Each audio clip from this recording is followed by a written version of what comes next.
Okay, चलते हैं आगे, टॉपिक बढ़ाते हैं। टॉपिक को आगे बढ़ाते हुए हम लोग नया टॉपिक डालते हैं। That topic is combination of lenses. Combination of lenses दो तरह से हम लोग कंबाइन करते हैं। लेंसेज को एक टच में रख करके, बहुत सारे लेंसेज को टच में रख करके भी हम लोग कंबाइन कर सकते हैं। और दूसरा जो कॉम्बिनेशन होता है विदाउट टच, बिना टच के, बिना संपर्क में आए, बिना फिजिकल टच के, सेपरेशन से, कुछ सेपरेशन से, यहाँ पे कुछ भी सेपरेशन नहीं, एक दूसरे के टच में है, लेकिन ये जो है सेपरेशन डी है। ठीक है, तो इतने सारे लेंसेज को हमने कंबाइन करके रखा हुआ है, तो नेट इसका फोकल लेंथ क्या होगा? नेट फोकल लेंथ इसका होगा 1/f। इसका फोकल लेंथ कितना होगा? f। टोटल जो नेट होगा that is equal to f। तो 1/f is equal to 1/f1 plus 1/f2 dot dot dot plus 1/fn लिख सकते हैं, कोई दिक्कत नहीं है। तो इसमें जो हम लोग फोकल लेंथ लिख रहे हैं, मान लो कि टोटल का टोटल कॉन्वेक्स लेंस, मान लो कि टोटल का टोटल क्या है? कॉन्वेक्स लेंस है। तो टोटल के टोटल कॉन्वेक्स लेंस अगर हो जाएंगे तो सीधी सी बात है, कोई भी कह देगा कि इस केस में फोकल लेंथ जो है वो ग्रेटर देन 0 ही आएगा, कन्वर्जिंग होगा। That will become converging, converging हो जाएगा। और दूसरी बात यहाँ पर यह है कि यहाँ पर जो फोकल लेंथ आएगी दैट विल बी जो फोकल लेंथ आ रहा है that will be less than the list. जो इसमें से सबसे कम फोकल लेंथ, जिस कॉन्वेक्स लेंस का सबसे कम फोकल लेंथ होगा, उससे भी कम नेट फोकल लेंथ की वैल्यू आएगी। आप लोग ऐसा समझ लो कि ये पैरेलल कॉम्बिनेशन। तो पैरेलल कॉम्बिनेशन में क्या हो रहा है भाई?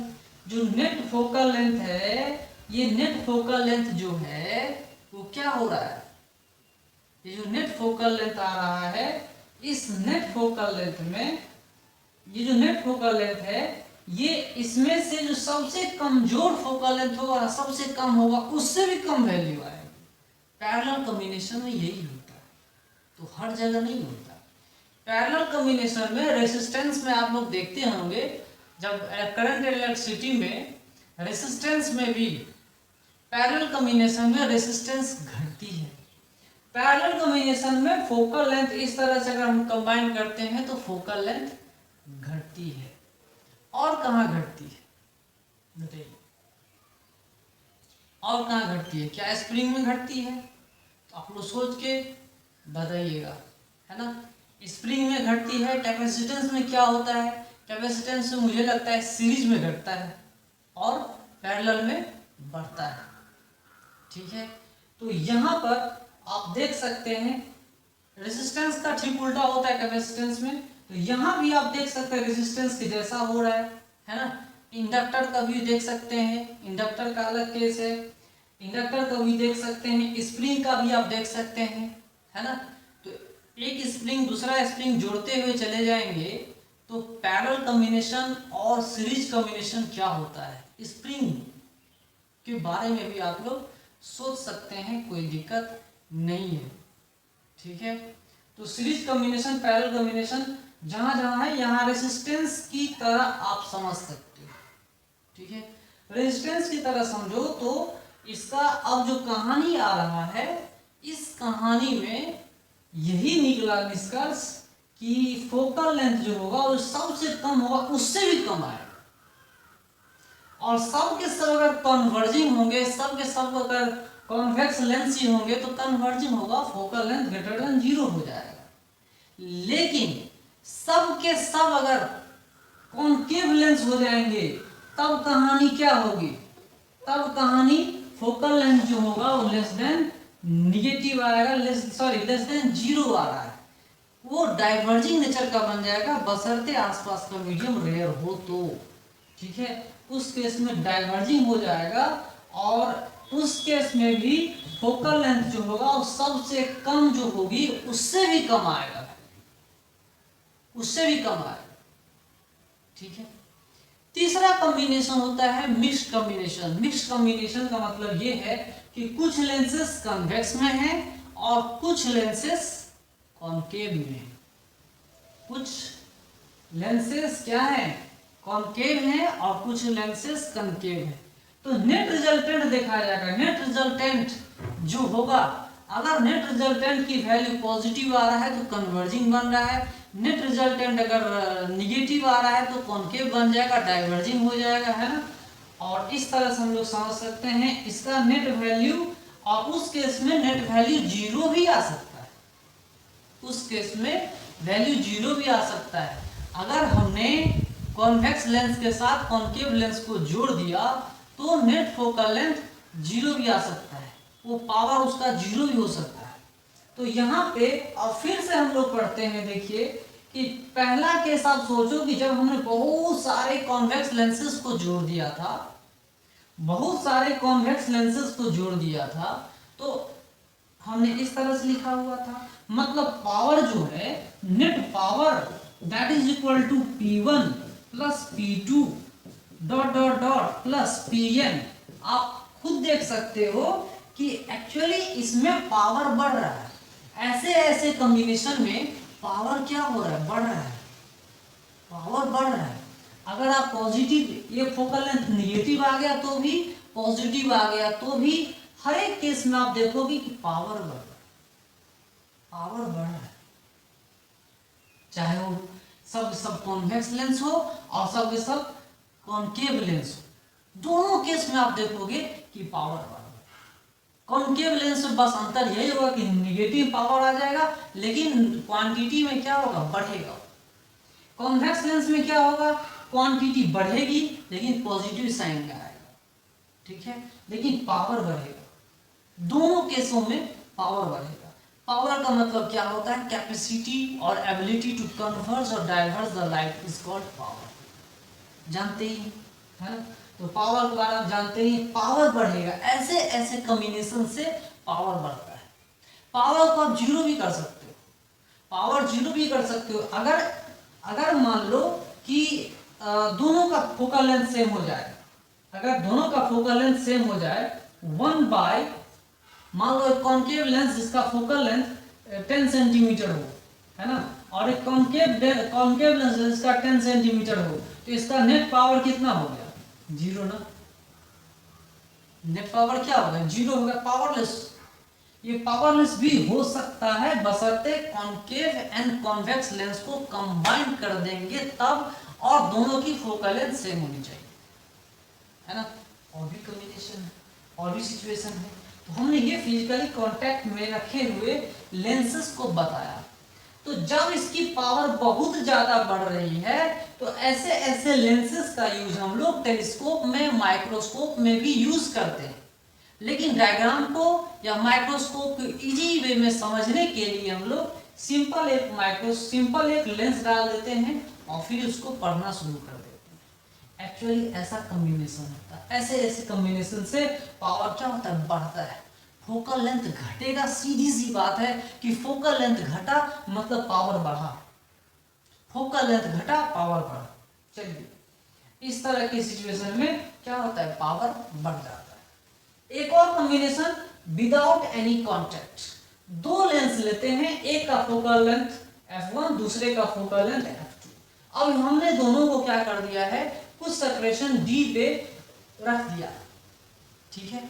तो इसका नेट फोकल लेंथ क्या होगा, 1 by f is equal to 1 by f1 plus 1 by f2 minus d by f1 into f2।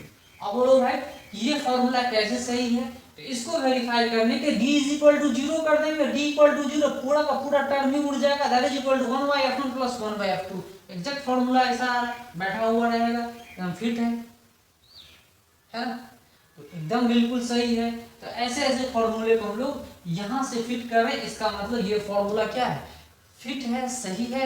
इसी टाइप से क्वेश्चन हम लोग डिस्कस करेंगे, आईआईटी का इम्पोर्टेंट है, और आईआईटी का आ चुका है तो भाई इम्पोर्टेंट रहे या ना रहे, हमें वो काफ़ी इम्पोर्टेंट लगना चाहिए, समझ में आना चाहिए, है ना, क्योंकि वो आईआईटी में क्वेश्चन आ चुका है। चाहे पुराना क्वेश्चन हो, चाहे नया क्वेश्चन हो, क्वेश्चन में दम होनी चाहिए, ठीक है। आगे चलते हैं। ये जो हमने फॉर्मूला बताया, यहाँ पर इतने सारे फॉर्मूले बताए, क्या मैंने अपने मन से बताया, नहीं, ये मेरे मन का उपज नहीं है, ये डिराइव करके बताएंगे हम आपको, ठीक है। और उनको आपको मैं डिराइव करके बताऊंगा कि कैसे आया। मान लो कि दो लेंसेज हमने रखा है, फिजिकली कांटेक्ट में रखा हुआ, दोनों के दोनों कन्वर्जिंग लेंस है, ठीक है, दोनों के दोनों क्या है, कन्वर्जिंग लेंस है। तो दोनों के दोनों अगर कन्वर्जिंग लेंस है तो आप ये सोचो कि हमने थिन लेंसेज के बारे में पढ़ना है, तो थिन लेंसेज के बारे में पढ़ेंगे तो यहाँ से मान लो ऑप्टिकल सेंटर यहाँ से मान लेते हैं, तो अब ये ऑब्जेक्ट है और जो इस ऑब्जेक्ट के द्वारा इन दोनों लेंसेज से रिफ्रैक्शन होने के बाद पहला इमेज यही बनेगा, पहला इमेज यही बनेगा।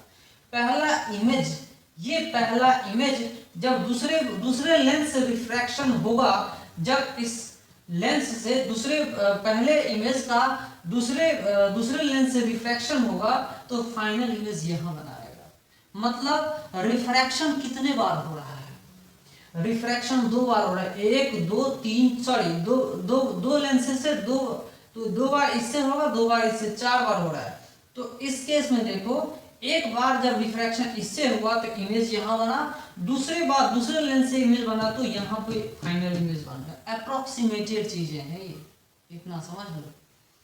तो यहाँ पे 1/v1 पहला बार रिफ्रैक्शन होता है इस लेंस से, पहले लेंस से, तो क्या लिखेंगे 1/v1 minus 1/u is equal to 1/f1। Second बार रिफ्रैक्शन अगर हो रहा तो फाइनल इमेज यहाँ पे बन जाएगा, that is equal to v, ये क्या है v, और ये क्या है v1, देख रहे हैं ना, आपको क्लियर कट दिख रहा है। और ये जो है u है, यहाँ से यहाँ हम u मान लेते हैं, तो देखिए 1/v1 minus 1/u is equal to 1/f and 1/v minus 1/v1 is equal to 1/f2। दोनों को सम करेंगे, दोनों को सम करने से ये आपको दिख रहा है कैंसिल हो जा रहा है, और जो नेट रिजल्टेंट आएगा वो क्या आ रहा है, that is equal to 1/v minus 1/u, that is equal to 1/f1 plus 1/f2। ये कंप्लीट आ रहा है, यहाँ पे आप 1/f भी रख सकते हो, कोई दिक्कत नहीं है। तो इस तरह से हमने फॉर्मूले को रखा है। अगर आपने दो लेंस लगाया, तीन लेंस लगाया, चार लेंस लगाया, पांच लेंस लगाया, तो भी कहानी वही हो जाएगी। तो तीन लगाएंगे तो क्या होगा 1/f1 plus 1/f2 plus 1/f3, like that हम समझते चले जाएंगे। चार लगाएंगे तो पांच लगाएंगे तो सम क्या होगा, बढ़ते जाएगा, मतलब पावर इसका क्या होगा, बढ़ते जाएगा। अगर सेम टाइप के लेंसेज हमने फिजिकली कांटेक्ट में रखा है तो, अगर नहीं रखा है, अगर हमने अलग अलग करके रखा है तो आप इस केस में देख लो। अब इसका पावर देखो क्या कहानी बन रहा है। अगर इस केस में आप पावर देखोगे, net power is equal to P1 plus P2 minus d by, ठीक है, डी बाई कितना, d into P1 into P2। क्या ये सही है? बिल्कुल सही है, बिल्कुल सही है ना। अगर ये पावरलेस हो जाएगा तो आप देख सकते हो पावरलेस होने के लिए क्या कंडीशन है ना। P1 plus P2 is equal to, जो पावरलेस अगर हो जाए तो कहानी D is equal to F1, D is equal to क्या होगा F1 प्लस F2 आ जाएगा, तो पावरलेस आ जाएगा, है ना। तो आप देख सकते हो कोई दिक्कत नहीं है। तो पावर इक्वल टू 0 अगर हो जाए तो नेट पावर, इसका सम बताओ क्या होगा। अगर पावर इज इक्वल टू 0 हो जाए तो कहानी क्या बन रही है, इसका मतलब ये हुआ P1 प्लस P2 डिवाइडेड बाय P1 into P2 is equal to D होना चाहिए। ये भी सही है और ये भी सही है, D is equal to F1 plus F2, ये भी सही है, गलत नहीं, दोनों के दोनों सही है। ओके, एक ही चीज को हमने दोनों तरह से एक्सप्रेस करना बताया आपको, कैसे एक्सप्रेस कर सकते हैं। एक ही चीज को दोनों तरह से हम लोग एक्सप्रेस कर सकते हैं। इसको पढ़ते हैं हम लोग कॉम्बिनेशन ऑफ लेंसेज से, और एक आईआईटी क्वेश्चन भी आता है, उसको हम लोग सॉल्व करके काफी इजी चीज को हम लोग समझते हैं। ठीक है,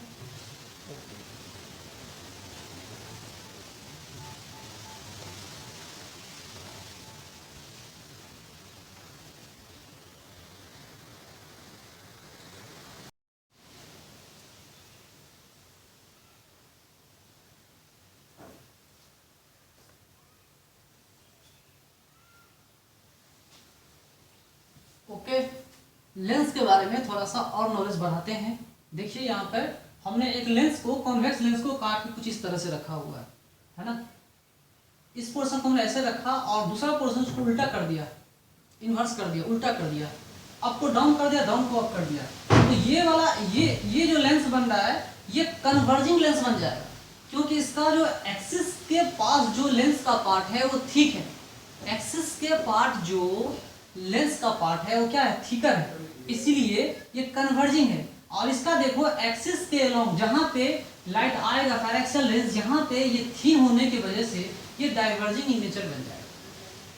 ठीक है, इसी तरह से अगर आप कॉन्केव लेंस के बारे में भी स्टडी करोगे तो आपको यही आंसर आएगा कि अगर कॉन्केव लेंस को आपने बीच से यहाँ से काटा, ठीक है, और दूसरे पार्ट को आपने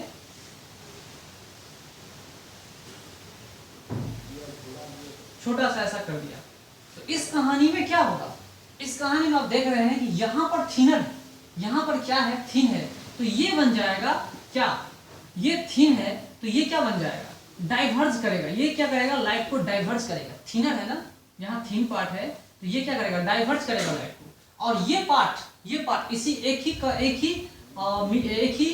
कॉन्केव लेंस को पार्ट करके हमने इन्वर्स कर दिया था, उल्टा सीधा कर दिया था। अब इस केस में बताओ, यहाँ पर देखो मोटा है, यहाँ क्या है, ठीक है, तो ये बन जाएगा कन्वर्जिंग नेचर का।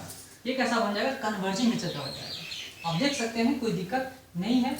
आगे चलते हैं हम लोग। IIT क्वेश्चन सॉल्व करने से पहले ये इस क्वेश्चन को सॉल्व करेंगे कि मान लो कि हमने एक ग्लास शीट दिया है, ये ग्लास शीट बना हुआ है जो दो मटेरियल से बना हुआ है, जिसका रिफ्रैक्टिव इंडेक्स, एक का रिफ्रैक्टिव इंडेक्स μ1 है और दूसरे का रिफ्रैक्टिव इंडेक्स μ2 है। Then what is the net focal length of this system, इस सिस्टम का नेट फोकल लेंथ क्या होगा। तो पहले इसका फोकल लेंथ निकालेंगे, फिर इसका फोकल लेंथ निकालेंगे और दोनों को कंबाइन कर देंगे क्योंकि पैरेलल कॉम्बिनेशन में है। तो net focal length focal length f निकाल के देखते हैं क्या कहानी बनती है। 1/f1, इसकी फोकल लेंथ हम लोग क्या मान लेंगे, f1, और इसकी फोकल लेंथ मान लेंगे f2।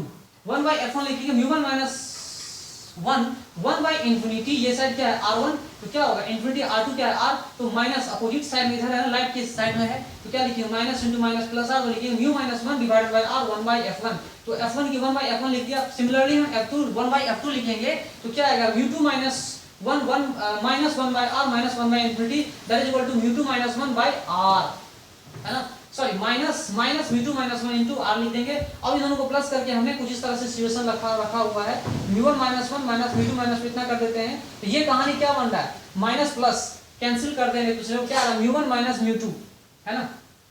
तो ये लिखेंगे f की वैल्यू कितनी है, r बाय μ1 - μ2, ठीक है। चलिए अब इसको समझते हैं क्या कहानी बन रहा है। अगर μ1 = μ2 आ रहा है तो फोकल लेंथ कितना हो जाएगा, अगर μ1 × μ2 इतना आ रहा है तो फोकल कितना होगा, इन्फिनिटी, और पावर कितना हो जाएगा, पावर = कितना हो जाएगा, 0, है ना। ये फोकल लेंथ इन्फिनिटी आ गया। ये कब आ रहा है, व्हेन μ1 = μ2, तो ग्लास शीट से लाइट सीधा पैरेलली पास करता हुआ चला जाएगा, पैरेलल। चलिए ये बात तो क्लियर है। लेकिन अगर μ1 की वैल्यू μ2 से बड़ा हो तो क्या होगा, अगर μ1 की वैल्यू μ2 से बड़ा हो तो क्या होगा, ये तो क्वांटिटी पॉजिटिव है, ये क्वांटिटी क्या होगा, ओवरऑल पॉजिटिव होगा, तो ये कन्वर्जिंग लेंस की तरह काम करेगा। If μ1 is greater than μ2 then this will act as converging lens. If μ1 is less than μ2 then it will behave as a diverging lens. ये एक डाइवर्जिंग लेंस की तरह बिहेव करेगा। और आसपास का मीडियम दोनों साइड क्या होना चाहिए, सेम होना चाहिए, रेयर मीडियम होना चाहिए, ऐसा हम लोग सोच के चलते हैं, जानते हैं, है ना। तो इस तरह से हम लोग कन्वर्जिंग डाइवर्जिंग इसको बना सकते हैं। रिफ्रैक्टिव इंडेक्स के ऊपर डिपेंड करता है कि μ1 की वैल्यू बड़ी है या μ2 की वैल्यू बड़ी है। अगर मैं इसको घुमा दूं, ऐसा कर दूं, इधर कर दूं, तो ये इसका फोकल लेंथ चेंज हो सकता है या नहीं, आप बताइए क्या होगा। अगर मैं इसको घुमा दूं इधर तो क्या कहानी चेंज हो जाएगी, बताइए। अगर मैं μ1 की जगह μ2 डाल दूं तो क्या कहानी होगी, आप लोग खुद इसको डिस्कस करोगे, है ना। तो μ1 की जगह μ2 डाल लेंगे, उसके अंदर पढ़ेंगे μ2 will be greater than μ1, then only that system will behave as converging, ठीक है। अगर μ1 से कम होगा तो डाइवर्जिंग हो जाएगा, वो एक अलग केस है, आप खुद सोच सकते हो। मैं जो बताया हूँ पहले उसको समझ लेना, देन आप उसके आगे एडवांस थिंकिंग रखना, ठीक है। ये आपकी बात में आपके समझ में आ गई होगी। अब हम लोग IIT का एक क्वेश्चन सॉल्व करते हैं, जो IIT 1985 का क्वेश्चन था, MNR 1919 का क्वेश्चन है। 2 बार क्वेश्चन आ चुका है, एक MNR में भी इस तरह क्वेश्चन आ चुका है, एक IIT 1985 में भी आ चुका है। बहुत काफी क्वेश्चन पुराना है, लेकिन क्वेश्चन में दम है, तो क्वेश्चन को हम लोग सॉल्व करने का कोशिश करेंगे, है ना। पुराने से कोई मतलब नहीं है, मतलब हमें क्वेश्चन के क्वालिटी से है, हमारे बेसिक कॉन्सेप्ट से है। हमारा कॉन्सेप्ट क्लियर होना चाहिए, तो ही हम आगे एग्जाम में सक्सेसफुल बन पाएंगे। चलिए, यहाँ पे आपको क्वेश्चन दिया गया है कि इसकी फोकल लेंथ, ये कन्वर्जिंग दिख रहा है, ये डाइवर्जिंग दिख रहा है। इसकी फोकल लेंथ 5 सेंटीमीटर है, तो उसको माइनस में लिखेंगे कि डाइवर्जिंग है। ये कन्वर्जिंग है, तो हमने इसको फोकल लेंथ 20 सेंटीमीटर दिया हुआ था, प्लस में लिखेंगे। पूछा कि what is the value of d, question पूछ रहा है what is the value of d, what is the separation between this lenses such that if parallel light emerge as parallel beam, अगर पैरेलल घुस रहा है तो पैरेलल लाइट निकल भी रहा है। ठीक है, what is the value of D, D की वैल्यू क्या होगी। ठीक है, तो डी की वैल्यू क्या होगी, जैसे हमने इस केस में बताया था कि पैरेलल लाइट आ रहा है, पैरेलल जा रहा है, तो इस केस में हमने बताया था कि μ1 = μ2 रख देंगे तो पैरेलल आएगा, पैरेलल चला जाएगा। इस केस में कहानी क्या होगी, तो इसके लिए हमने एक फॉर्मूला बताया था आपको, कि क्या फॉर्मूला बताया था, इसका सॉल्यूशन हम लोग देखेंगे। एक फॉर्मूला बताया था 1/f that is equal to 1/f1 plus 1/f2 minus d/f1 into f2, ये बताया था। अगर नेट पावर, अगर इसका फोकल लेंथ इतना है, नेट पावर ही अगर 0 आ जा रहा है, इसका मतलब d = कितना लिख देंगे, तो d जितना होगा उतना लिख देंगे, आ जाएगा, कोई दिक्कत नहीं। एक इजी मेथड से भी हम बना सकते हैं इसको, इस इजी मेथड से बना सकते हैं।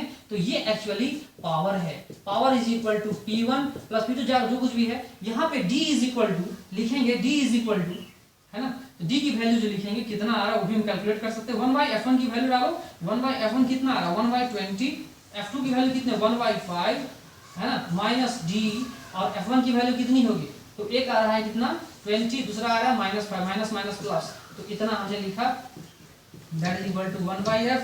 ये देखिए एलसीएम लेंगे यहाँ पे 100, और 100 एलसीएम लेने के बाद ये यहाँ पे आएगा 5, है ना, 5 माइनस 20 है ना, और यहाँ पे लिखेंगे प्लस d, एलसीएम लेंगे तो दैट इज इक्वल टू क्या होना चाहिए 0।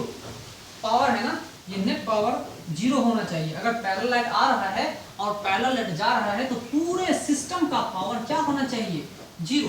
पूरे सिस्टम का पावर अगर 0 आ रहा है, it means d is equal to 15 centimetre. d कितना होगा 15 सेंटीमीटर। एक तो मेथड हमने इस तरह समझा। दूसरा मेथड से समझिए कि अगर ये पैरेलल लाइट जाएगा, अगर ये पैरेलल लाइट आ रही है और पैरेलल लाइट निकल भी रही है, तो ऐसे सिचुएशन में होगा ये कि सबसे पहले ये पैरेलल लाइट आ रही है तो किसी ना किसी पॉइंट पे ये क्या करेगी, कन्वर्ज करेगी। सीधी सी बात है, ये किसी ना किसी पॉइंट पर कन्वर्ज करेगी, और वो कन्वर्जिंग पॉइंट को हम लोग मान लेते हैं V1। क्या है V1, जो कुछ भी है यहाँ पे हम V1 मान लेते हैं। और अगर ये कन्वर्ज कर रहा है यहाँ पर, देख समझ सकते हो कि कन्वेक्स लेंस अगर है, तो अगर पैरेलल लाइट आ रहा है तो वो कितने दूरी पे कन्वर्ज करेगा, that is equal to 20 centimetre. यहाँ से 20 सेंटीमीटर पे ये क्या करेगा, कन्वर्ज कर देगा, अपोजिट साइड में यहाँ पे कन्वर्ज कर देगा। ठीक है, लेकिन ये कन्वर्ज होने देगा तब तो, यहाँ पे ये नहीं रहता तो कन्वर्ज कर जाता, लेकिन ये यहाँ पर है, इसका मतलब ये लाइट को क्या कर देगा, डाइवर्स कर देगा। डाइवर्स कर देगा मतलब ये पैरेलल बीम को पैरेलल बना देगा, कन्वर्जिंग को क्या कर देगा, पैरेलल कर देगा, है ना। इसका नेचर होता है डाइवर्स करने का। तो जाना चाहता है यहाँ पर, लेकिन इसको डाइवर्स करके पैरेलल पास करवा देगा। ठीक है, तो पैरेलल अगर पास करवा देगा तो कहानी क्या होगी, यहाँ पे आप देखो v इज इक्वल टू इतना है, तो v इज इक्वल टू इतना है, तो u की वैल्यू आप लिख सकते हो। क्या लिखोगे भाई, u की वैल्यू कितनी होगी, जब इस लेंस के लिए u की वैल्यू क्या होगी, इस लेंस के लिए तो आपने देखा कि v1 इज इक्वल टू यहाँ से यहाँ तक, यहाँ से यहाँ तक v1 की वैल्यू क्या होगी, तो 20 सेंटीमीटर होगी। 20 सेंटीमीटर होगी, d की वैल्यू इतनी है, तो ये डिस्टेंस कितनी होगी 20 माइनस d। अब ये 20 माइनस d ऑब्जेक्ट का डिस्टेंस हो जाएगा। अब ये जो बन रहा है ना, ये जो बन रहा है v1 i1 है ना, ये I1 जो बन रहा है it will act as a virtual object for this lens, इस लेंस कॉन्केव लेंस के लिए वर्चुअल ऑब्जेक्ट की तरह काम करेगा। 20 माइनस डी, अब इस फॉर्मूले में लगा के देखेंगे 1 by v minus 1 by u, तो माइनस मतलब क्या, माइनस मतलब क्या, यहां लिखेंगे 20 माइनस डी, है ना, यहाँ क्या लिखना है 20 माइनस डी और 1 बाय माइनस 1 बाय F2, है ना, तो F2 का वैल्यू लिख देंगे 5, है ना, यहाँ पे कितना लिख देंगे 5 लिख देंगे और आंसर देखेंगे कि आ रहा है या नहीं आ रहा है ना। तो यहाँ पर ऑब्जेक्ट जो है इस साइड में है, इसीलिए यहाँ पर हम क्या लिखेंगे प्लस, और 20 माइनस डी माइनस इतना आ रहा है, तो आप इजी वे में देख सकते हो। और v क्या होगा इन्फिनिटी, v क्या है इन्फिनिटी पे बन रहा है, फाइनल इंडेक्स कहाँ पे बना है इन्फिनिटी पे। तो इस तरह से आप लोग देख सकते हैं कि d इज इक्वल टू कितना आ रहा है 15 सेंटीमीटर आ रहा है, एग्जैक्ट जो वैल्यू आ रही है वो 15 सेंटीमीटर आ रहा है। तो इस तरह से क्वेश्चन को हम लोग सॉल्व करेंगे। लेकिन अगर इसी क्वेश्चन में आपके पास ये रहता है ये भी कॉन्वेक्स लेंस ये भी कॉन्वेक्स लेंस, तो कहानी कुछ और होती है ना, तो कहानी क्या होता कुछ और होता है ना। तो यहाँ पर ये आप देख लीजिए काफ़ी ये क्वेश्चन था, लेकिन IIT में आ चुका है और क्वेश्चन को सॉल्व करके हम लोग देखेंगे, है ना।